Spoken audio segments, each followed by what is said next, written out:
Smoke already.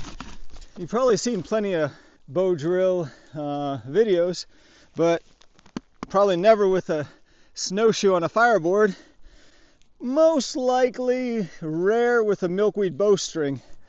Today's video simulates a survival situation where I was out snowshoeing and I needed a warming fire, but all I had was my knife with me. I used all natural materials off the land to start this fire. Now, I stopped it at flames just because I wanted to just practice, so I could have used my survival scarf, which has cordage on it, but I wanted to test myself because every now and then it's good to do a little gut check and use what you find off the land and do it the hard way, or just to learn something. The survival scarf does have string in it, but that would have saved me about 2.5 to 3 hours of reverse wrap twisting, but that's all right. Stay tuned, enjoy the video, and thank you to my subscribers. This is for you to survive. This looks pretty promising, and I don't have to do too much work, so let's see if I can harvest a fireboard the easy way.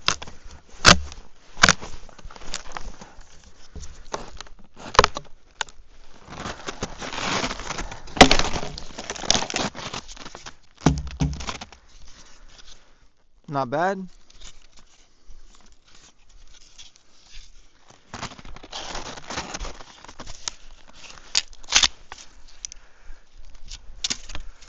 Interesting.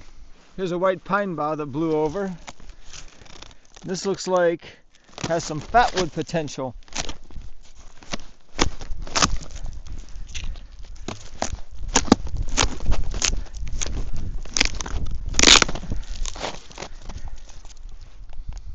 Oh, it smells like fatwood. There are some of the resinous streaks. Let's do the knife test.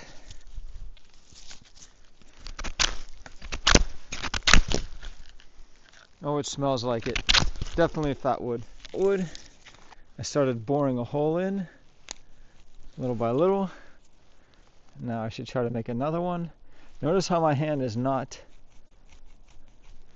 in back of the knife blade, so if the knife blade slips I won't get hurt. And I'll make a third one. I'll turn the wood a little bit and continue. Alright, divots don't have to be deep. Here's a hemlock branch. I think this has the makings of a bow.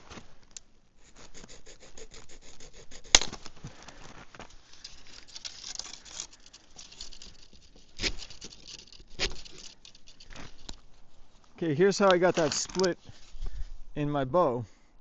I put the knife against a tree and I pushed right in, and then that helped make a nice split. It's a pretty safe way to do it. I'll try to show you with this smaller one. So I got the blade, and I'm only going to move my body a short distance. There we go.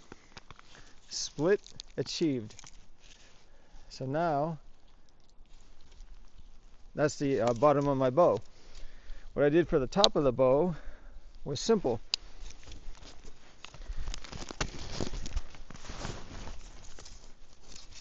The branches, I sawed a couple times,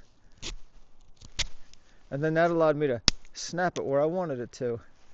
And that's how I got my bow. I found my spindle. So that'll be how long I cut them. I'll get my saw and go to work.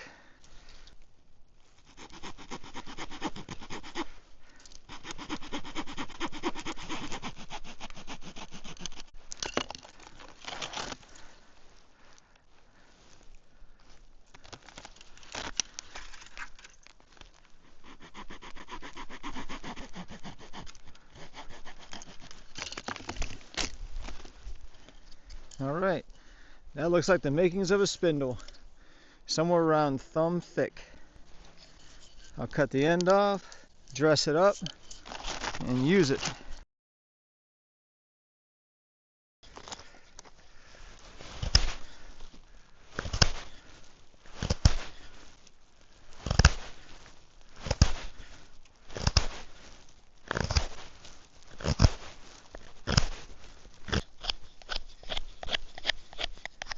This part's real important. I want to make it really smooth so it doesn't get bound up in the hole and notch in the fireboard.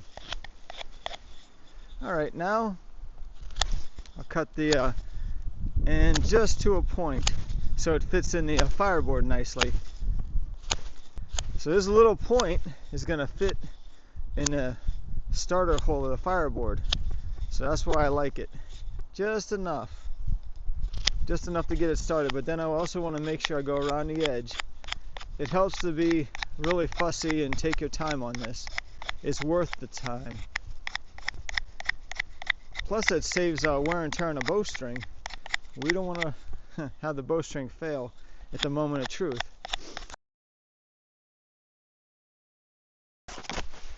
Sometimes these stalks are surprising. They can give good fibers. I crush it, kind of separate it, and then I break it so the pith side's up, and then I see whatever fibers come off, and we're getting some. So it's kind of a long process, and you really got to take your time to gather plenty of fibers. It's a lesson in discipline and patience, which is tough, especially whenever it's cold outside. I was able to make a milkweed bowstring about 4 feet long, so actually a little bit more. So this one, it took some time to make. It's pretty good thickness, but it's definitely worth the effort. Usually I'll take the tops, kind of slide them off, but sometimes you get the fluff in here, sometimes the ovum, and that's useful.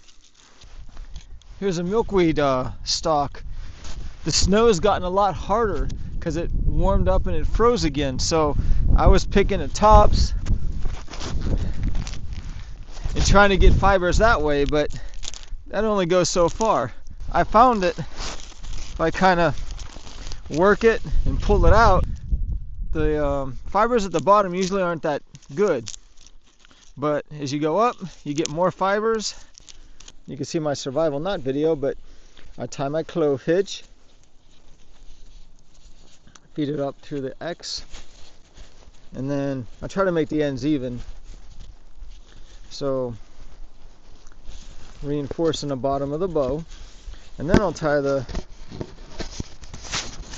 square knot. So it was clove hitch first, and then the square knot second. There we go. One little bonus piece of information is I like to cut the inside, so that way, got to switch hands, that way it's easier to feed the string in. So you should be able to see how there's that split and a little notch. Here we got some beech leaves. Just kind of slide them off. Doesn't take long to get a bunch. I have some from earlier. I rolled them up, roughed them up,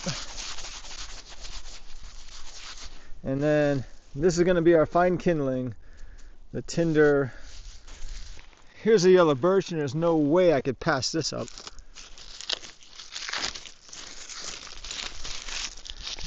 Oh, that's going to come in real handy later. Got the fire set ready. I got my milkweed bowstring and hemlock bow, my white pine spindle. Again, it's fingertip to fingertip. I got my white cedar fireboard. I have my fatwood socket. It has this fluff in here. So we're going to take the fluff out, and I roll it. This is going to be an ember extender. So We'll take some of this fluff, put it to good use, put it with some other fluff that I have from another milkweed. So this is going to let my ember grow more. I picked some beech leaves, and it also helps to rough them up a little bit. So I got my beech leaves roughed up. I'll set them aside. Now I have some fun because, well, I'm not taking off my snowshoe.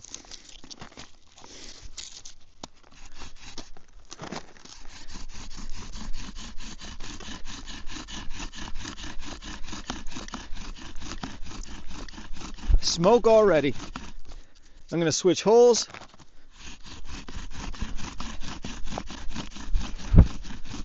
That's going well. That's a good burn in. Keep everything off to the side. Keep it off the ground. Now, I worked hard to get this powder, so I might as well save the powder. Only makes sense, because that powder is very valuable. Okay, here we go. Time to carve a notch. I'm going to use the knife blade, kind of make a stop cut. Now whenever I cut, stop cut keeps me from going too far. And that's a very nice, useful maneuver. Because why would I want to cut off the notch of my fireboard or piece of my fireboard? I want a prescribed cut. And that's what counts. It helps to make a good notch.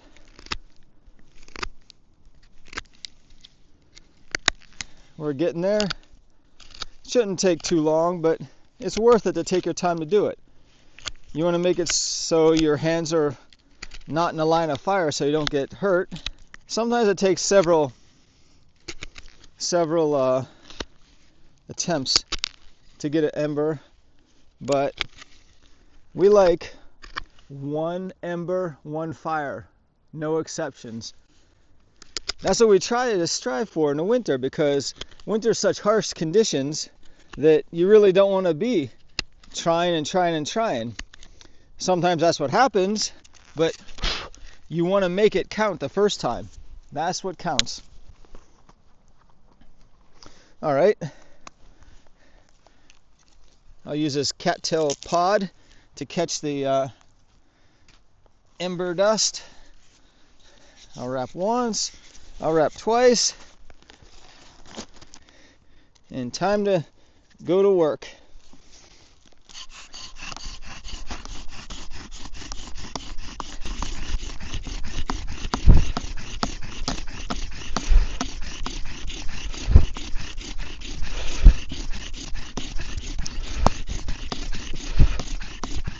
I'll just switch holes for now.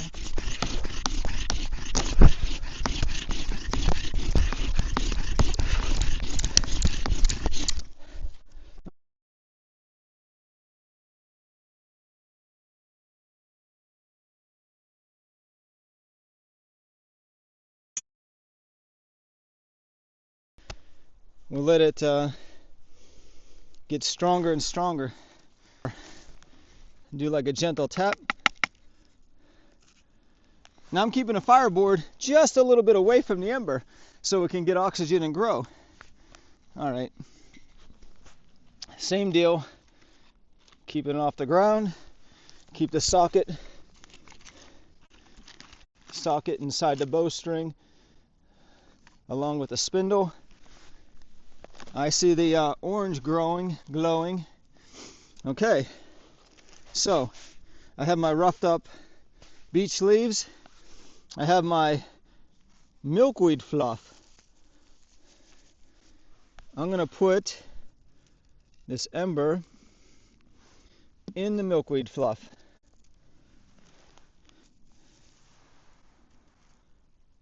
There we go. Now if I want, which I should do, I should use this dust. Now powder is going to help intensify the heat, Now I'm going to add a little bit more of that milkweed fluff. Adding a little bit of leaves. Now I'm going to add the rest of the leaves here.